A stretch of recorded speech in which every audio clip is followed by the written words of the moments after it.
Michael froze, impressed. The guy shot again, another clean basket. His movements were precise despite the crutches, but Michael noticed him wincing in pain every time he leaned too hard on them. Each shot came at a cost, yet he kept going. Michael approached, holding his own ball, and when Darius picked up his after another shot, he spoke. "Man, you're playing like a pro. If it's not too personal, what happened to your leg?" Darius spun around, his eyes flashing with anger. He gripped the ball so tightly his knuckles whitened. "What's it to you?" he snapped. "You here to gawk at the cripple? Get outta here before I lose it." Michael raised his hands, signaling no harm. "Whoa, hold up. I didn't mean to offend. I just saw how you play, and it's impressive. I only wanted to talk." Darius glared at him, his eyes full of distrust. "Talk," he scoffed. "Man, I'm not your pity project. I don't need your chats. Get off the court." The crowd went quiet, a few teens exchanging glances. Michael felt the tension rise, but didn't back down.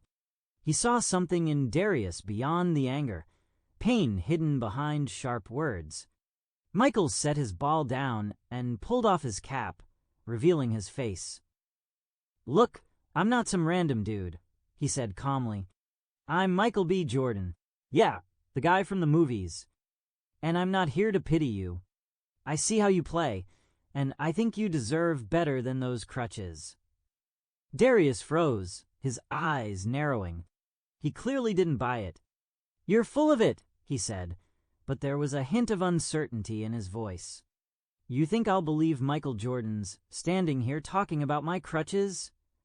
"Not Michael Jordan." Michael smiled. "Michael B. Jordan. And I'm serious. I can help, not out of pity, but because you're worth it." The crowd buzzed. A teen pulled out a phone, whispering, "That's him, the guy from Creed." Darius still looked wary, but his anger began to fade. "Help," he repeated, his voice softer. "And how's a Hollywood guy gonna help me? Give me a movie role." Michael shook his head. "Not a role, a prosthesis. One that'll let you not just play, but run, jump, live the way you want. I know it's not cheap, but I can make it happen." Darius looked away, his jaw tightening. He was silent for so long Michael thought he'd tell him to leave again. But finally, Darius spoke, his voice low. "Why should I trust you? People always promise, then disappear." Michael stepped closer, his voice firm. "Because I know what it's like when the world's against you. I grew up in a place where every day was a fight. And I see in you what I saw in myself back then. You won't give up, Darius, and I won't give up if you give me a chance." The air shifted as a man in an expensive tracksuit stepped onto the court. Behind him were two younger guys who looked like bodyguards. Michael recognized him, Ronald Kane, a local businessman who owned car washes and a gym in the area. Rumors swirled that he had ties to local gangs, though no one dared say it out loud. "What's this circus?" Ronald barked, eyeing Michael and Darius. "Darius, you stirring up trouble again? I told you, you don't belong on this court." Darius clenched his fists, but Michael raised a hand to stop him. "And who are you to decide who plays?" Michael asked, calm but firm. Ronald laughed, his smile icy. "Oh, a new hero? Listen, buddy, this is my turf. And I don't want cripples ruining my court's reputation." "Your court?" Michael raised an eyebrow. "This court belongs to the city. And Darius has as much right to play here as you do." The crowd murmured. A teen snickered, but Ronald wasn't used to being challenged. He stepped closer to Michael. "You're too smart for your own good," he said, his voice low and threatening. "Maybe you should leave while I'm still nice." Michael didn't flinch, his gaze steady. "Darius," he said, not breaking eye contact with Ronald. "Shoot again. Show him." Darius hesitated, then took the ball. He aimed and shot. Another clean basket. The crowd exploded in cheers, some even shouting in excitement. Ronald spat on the ground and stormed off, muttering to his crew. Michael turned back to Darius. "I meant what I said," he said. "Give me a couple of days. I'll figure something out." Darius looked at him, a faint spark of hope in his eyes. "If you're lying," he started, but Michael cut him off. "I'm not lying. You'll see." That night, Michael couldn't sleep. He thought about Darius, his anger and talent, about Ronald poisoning the court with his arrogance. He knew a prosthesis was just the beginning. Darius would need more than a new leg. He'd need belief in himself. And Ronald wasn't the type to back down easily. Michael called his agent. "Find me the best prosthesis specialist in California," he said, "and get contacts for a charity project. We're starting something big." But what would happen when Ronald found out who was behind the plan? And would Darius believe someone truly wanted to help him? Leah called within an hour. "I found Dr. Emily Chun," she said. "One of the best in orthopedic prosthetics. She works at a clinic in Santa Monica, specializes in sports prosthetics. She can see you tomorrow if you're serious." "I'm serious," Michael replied. "Set it up. And one more thing. I want this to be anonymous for now. No one needs to know I'm behind it." "Even Darius?" Leah asked, surprised. "Especially Darius," Michael said. "He doesn't trust people. If I tell him it's me, he'll think I'm just chasing clout. I want him to see results first." Leah sighed, but agreed. "Fine, I'll arrange it. But you need to talk to him. You don't even know his last name, address, nothing." Michael nodded, though Leah couldn't see it. "I'll go back to the court. He'll be there." That evening, Michael drove back to Compton. The sun was setting, bathing the court in warm orange light. The air smelled of dust and sweat, and the sounds of the game, thudding balls, shouts, laughter, filled the space. Darius was there, as expected, at the far hoop. He shot the ball, balancing on his crutches, each throw as precise as the day before. But Michael noticed him pausing to catch his breath, his face twisting in pain. Michael approached, holding a water bottle. "Hey, Darius," he said, offering the bottle. "Saving a spot for me?" Darius glanced at him, less hostile this time. He took the water, nodding. "You're back," he said. "What? No movie shoots today?" Michael grinned. "Just love the game. And, I was thinking about what I said yesterday. About the prosthesis." Darius frowned, his fingers tightening around the bottle. "Man, I told you I don't need your pity. And don't feed me fairy tales about fixing everything." "It's not pity," Michael said firmly. "And it's not a fairy tale. I've got people who can make you a prosthesis. A real one, built for sports, so you can run, jump, be in the game for real. But I need your okay, and some info."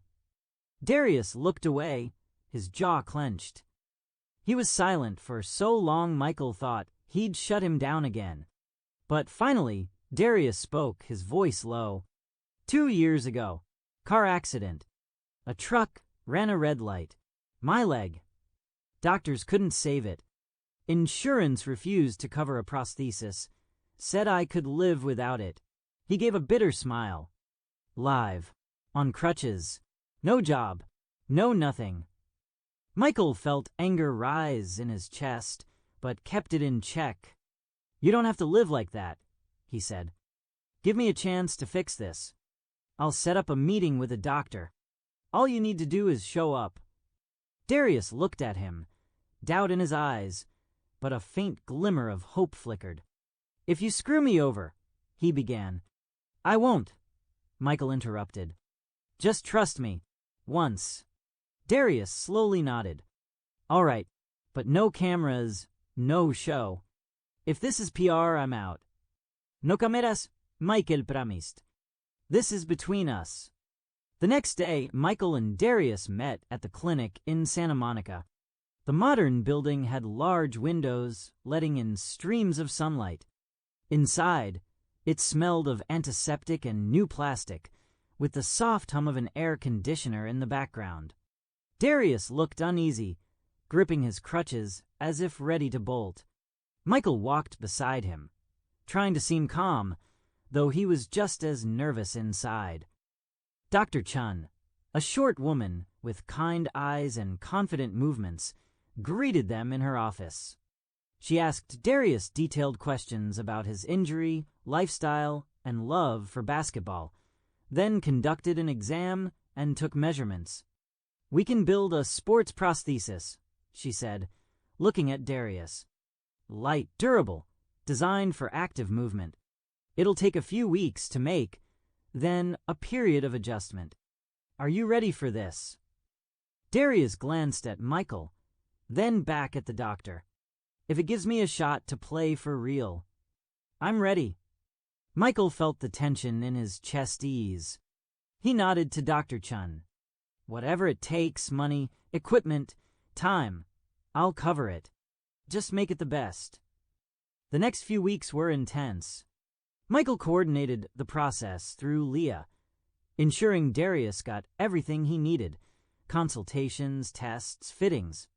He also hired a physical therapist to help Darius adapt to the prosthesis. He did it all anonymously, posing as a sponsor. Darius, though still guarded, began to trust the process. He showed up to every appointment, followed every instruction, even when pain and exhaustion took over. Meanwhile, Michael returned to Compton to check on the court. He wasn't surprised to see Ronald Kane there. The businessman stood by the benches, surrounded by his crew, loudly critiquing the younger players with mocking remarks. Spotting Michael, he scowled. "You still here?" Ronald snapped. "Think you're a hero for sticking up for that cripple?" Michael swallowed his anger, keeping his voice calm. "I'm here because I love the game. And you, Ronald, seem to love only power." Ronald laughed, but his eyes flashed with malice. "Listen, movie star, you can play hero, but this is my turf. Darius won't play here, even if you buy him golden crutches." "We'll see," Michael said curtly and walked to the hoop, starting to shoot. 3 weeks later, the prosthesis was ready. Michael drove Darius to the clinic for the final fitting. When Dr. Chun secured the prosthesis, Darius stood cautiously, holding onto the rails. His face was tense, but his eyes shone. He took one step, then another. The prosthesis was lightweight, made of carbon fiber, perfectly tailored to his body. Darius paused, exhaled, and suddenly smiled. The first time Michael had seen him do so. It feels like a leg," he said softly. "I can feel the ground." Dr. Chin smiled. "This is just the start. You'll need to train, but you'll be able to run, jump, play. It's up to you." Michael stood back, pride swelling in his chest. He hadn't told Darius he'd paid for everything: the prosthesis, the therapy. But when Darius turned to him, his look had changed. No longer angry or suspicious, but grateful. "I don't know how to thank you," Darius said. "You didn't have to do this." "I had to," Michael said, "because you deserve it. Now go to the court and show them." A week later, Darius returned to the Compton court. The prosthesis was hidden under his track pants, but his movements spoke for themselves. He ran, jumped, shot the ball with the same precision, but now without pain, without crutches. The crowd erupted in cheers, teens shouting his name. Even the older men on the benches stood to get a better look. Ronald Kane was there, his face darkening as he saw Darius. He stepped forward, his voice dripping with venom. "What's this trickery?" he spat. "Think a new leg makes you a player?" Darius didn't flinch. "I was a player without it," he said calmly. "Now I'm just better." Michael, standing nearby, stepped forward. "Problem, Ronald?" he asked, his voice cold. Ronald glared at him, but didn't dare escalate. The crowd was on Darius's side, and even his crew looked uneasy. He spat on the ground and walked away.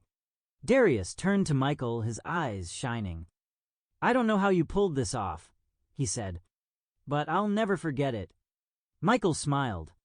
"Just play, Darius, and don't let anyone tell you you can't." That evening, the court buzzed late into the night. Darius shot hoops, laughed, feeling free for the first time in years.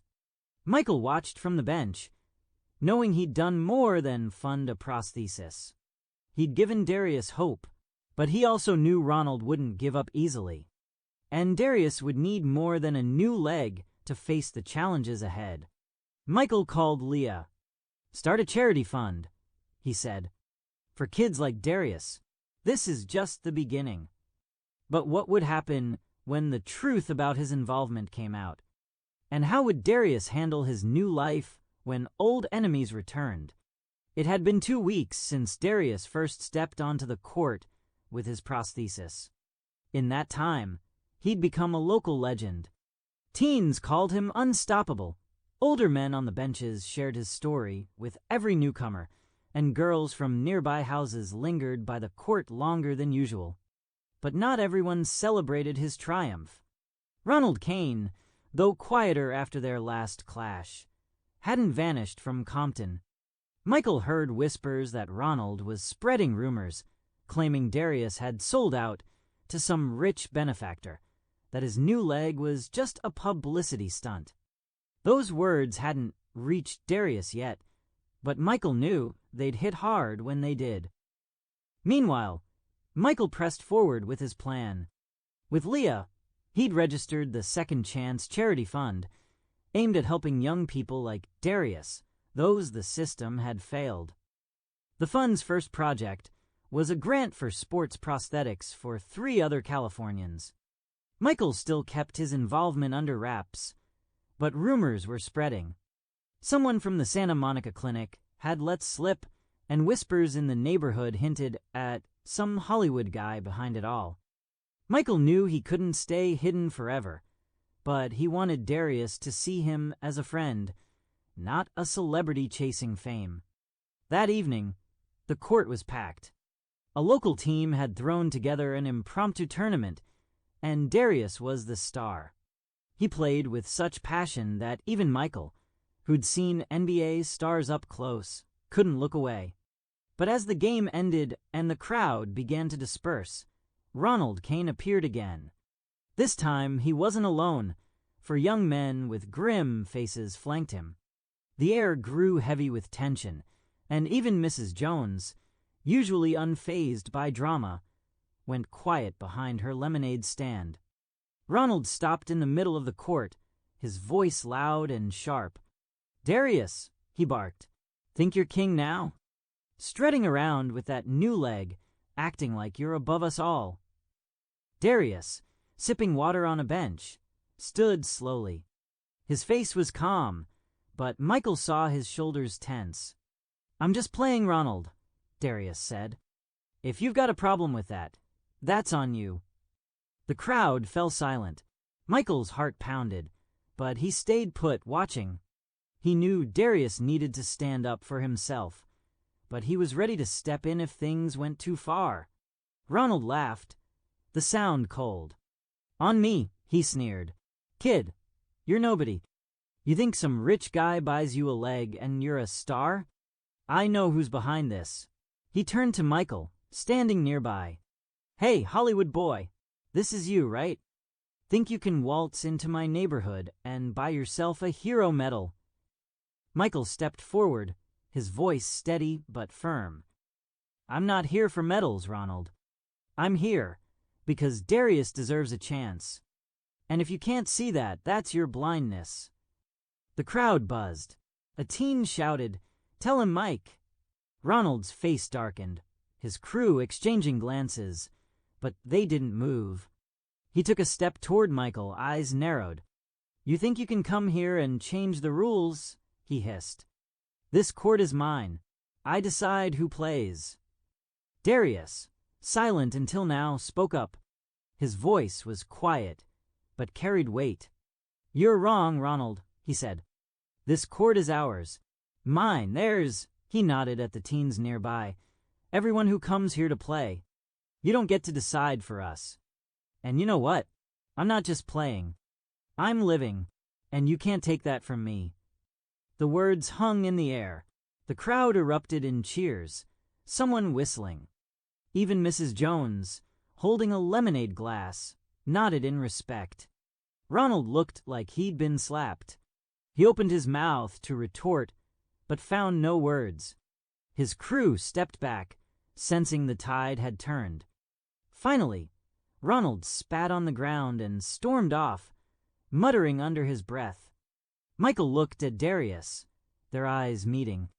There was no anger or fear in Darius's gaze anymore, just confidence. Michael smiled. "You did it," he said quietly.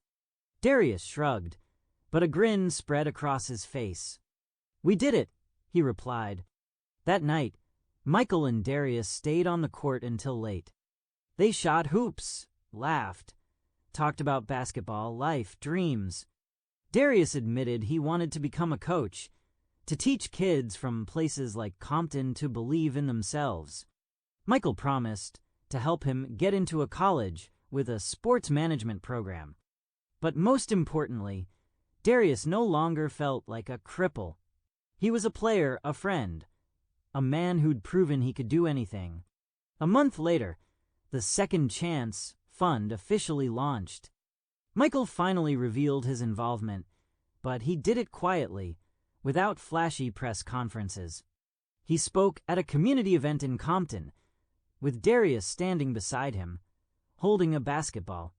The crowd cheered, but Michael knew the real star was Darius. His story inspired dozens, from teens dreaming of the NBA to older women who came to the court just to cheer. Ronald Kane faded from the neighborhood. Some said he sold his gym and moved away.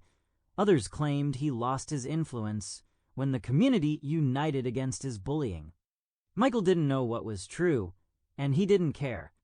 Compton was changing slowly but surely. The court became more than a place to play. It was a symbol of hope. One evening, as the sun dipped behind the palm trees, Michael and Darius sat on a bench, watching kids chase the ball. The air was cool, smelling of grass and freedom. Darius turned to Michael. "You know, I never thought I'd say this," he began, "but you changed my life. Not just with the prosthesis. You made me believe I could be somebody." Michael smiled, warmth spreading through his chest. "You were always somebody, Darius," he said. "I just helped you see it." They sat a while longer, listening to the rhythm of the court. Michael knew this wasn't the end. There was more work ahead, for the fund, for Darius, for Compton. But every shot at the hoop, every laugh, every new day was a small step toward change. And that was enough. The court buzzed, the sun set, and somewhere in the heart of Compton, a new story was taking root, about those who don't give up and those who lend a hand when it's needed most.